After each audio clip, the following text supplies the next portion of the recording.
Komisi Nasional Perlindungan Anak atau Komnas PA berharap hakim menjatuhkan hukum maksimal kepada oknum pendeta terdakwa kasus pencabulan anak di bawah umur di Surabaya. Alasan Komnas PA terdakwa melakukan pencabulan itu secara sadar dan berulang-ulang.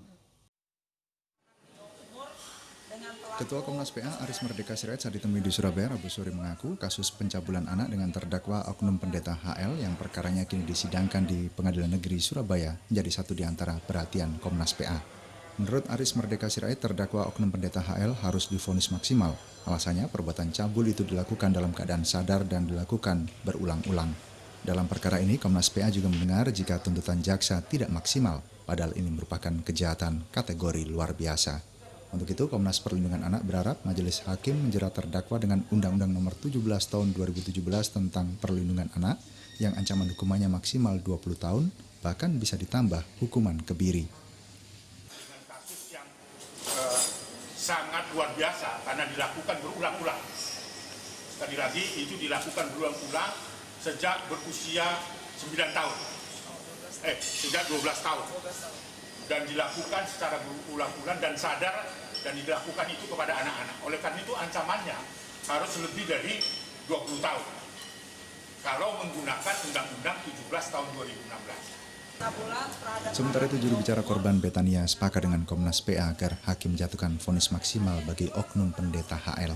Alasannya terdakwa merupakan seorang tokoh agama yang harusnya bisa memberi contoh dan akibat perbuatannya korban kini trauma. Lihat tadi penuturannya Bang Aris Merdeka, memang kejahatan yang dilakukan oleh pendeta HL ini adalah kejahatan luar biasa. Kenapa? Karena yang pertama dia adalah tokoh agama yang seharusnya membimbing anak ini. Anak ini kan anak rohaninya, ya, bukannya dibimbing malah dicabuli. Ya, dan itu terjadi dari anak ini usia 12 tahun dan sampai 18 tahun. Dan perlakuan ini kan dilakukan dalam kondisi dia sadar.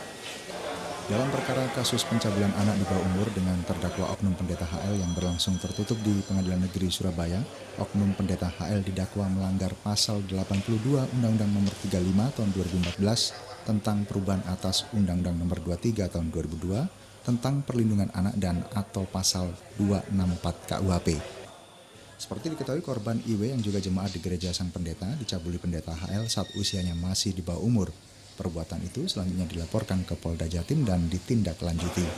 Sang pendeta akhirnya ditetapkan sebagai tersangka. Sesuai hasil gelar perkara, ada kesesuaian antara keterangan saksi, tersangka dan korban, serta barang bukti yang ditemukan hingga akhirnya kasus ini disidang di PN Surabaya. Dari Surabaya, Hari Tambayong, iNews melaporkan.